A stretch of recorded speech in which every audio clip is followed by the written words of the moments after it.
नमस्कार, जय महाराष्ट्र. तर पुन्हा एकदा आपल्या यूट्यूब चॅनलवर नवीन अपडेट, नवीन माहिती घेऊन आली आहे.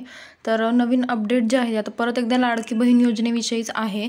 तर सरकार जे आहे ते लाडक्या बहिणींविषयी सतत अपडेट देत आहे आणि नवीन काय अपडेट आहे आपण जाणून घेऊयात. तर 12,000 की 18,000 कोणत्या योजनेचा लाभ घ्यायचा हे लाडक्या बहिणींनी ठरवावे, असं कृषी मंत्र्यांचं विधान आहे. तर नेमकं काय म्हटलं आहे ते, नेमके 12,000 आणि 18,000 कशाचे भेटणार आहेत हे आपण पाहूयात. तुम्ही व्हिडिओ शेवटपर्यंत पहा. तर लाडकी बहीण योजनेत महिलांना दर महिन्याला 1,500 रुपये जे होते ते आतापर्यंत दिले जात होते, म्हणजेच वर्षाला 1,800 रुपये मिळत होते. तर या योजनेचा लाभ घेणाऱ्या महिला इतर कोणत्याही योजनेचा लाभ घेऊ शकणार नाही, असे जे होते ते निकष होते. मी मागच्या व्हिडिओमध्येही सांगितलं होते की अपात्र महिला ज्या आहेत त्या म्हणजे अपात्र महिलांमध्ये हेही येतं की त्या महिलेने दुसऱ्या योजनेचा, कोणत्याही योजनेचा लाभ घेतलेला नसला पाहिजे. तर महाराष्ट्र सरकारच्या लाडकी बहीण योजनेअंतर्गत महिलांना दर महिन्याला 1,500 रुपये दिले जातात, म्हणजेच वर्षाला एकूण 18,000 रुपये. तर या योजनेत आता महिलांच्या अर्जाची पडताळणी केली जाणार आहे. तर या योजनेचा लाभ घेणाऱ्या महिलांना आता नमो शेतकरी आणि PM किसान योजनेचे पैसे मिळणार नाही आहेत. तर जसं की सांगितलं होतं मी कालच्या व्हिडिओमध्येही की काही शेतकरी महिलांनी ज्या PM किसान योजना आणि नमो शेतकरी योजना या योजनेचा भाग आहेत त्यांनी सुद्धा लाडकी बहीण योजनेचा फॉर्म जो आहे तो भरलेला आहे. तर त्यांना जो आहे आता लाडकी बहीण योजनेचा फॉर्म पैसे जे आहेत ते आता मिळणार नाहीत, कारण त्या शेतकरी आणि PM किसान योजनेचा लाभ घेत आहेत. तर याबाबत राज्याचे कृषी मंत्री माणिकराव कोकाटे यांनी मोठं विधान केलेलं आहे लाडकी बहीण योजनाविषयी. तर नमो शेतकरी आणि PM किसान योजनेत शेतकऱ्यांना दरवर्षी 12,000 रुपये दिले जातात. तर अनेक शेतकरी महिला लाडकी बहीण योजनेचा लाभ घेत आहेत. तर कोणत्याही एकाच योजनेचा लाभ महिलांना घेता येणार आहे, असं माणिकराव कोकाटे यांनी सांगितलेलं आहे. म्हणजे जे नमो शेतकरी आणि PM किसान योजना आहेत त्यात त्यांना दरवर्षी 12,000 रुपये शेतकऱ्यांना भेटत आहेत. तर त्यांनी काय म्हटलं की नमो सन्मान योजनेमध्ये शेतकऱ्यांना पैसे दिले जातात, तसेच लाडकी बहीण योजनेतही महिलांना लाभ मिळतो. तर या योजनेंपैकी कोणत्याही एका योजनेचा महिलांना लाभ मिळणार आहे.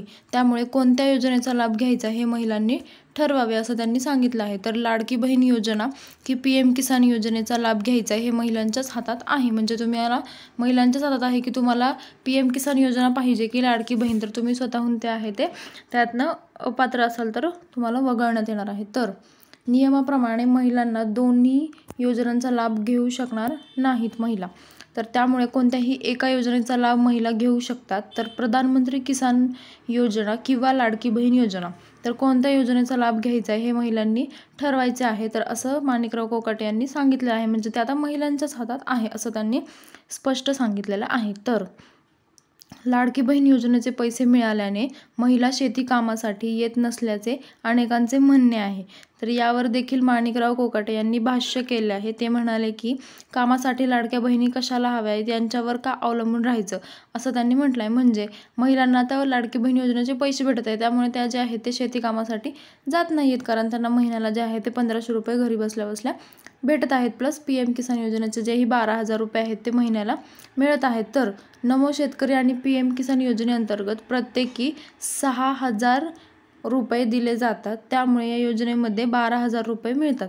तर लाडकी बहीण योजनेत वर्षाला 18,000 रुपये मिळतात. त्यामुळे महिलांनी कोणत्याही एकाच योजनेचा लाभ घ्यायचा आहे असं त्यांनी सांगितलेलं आहे.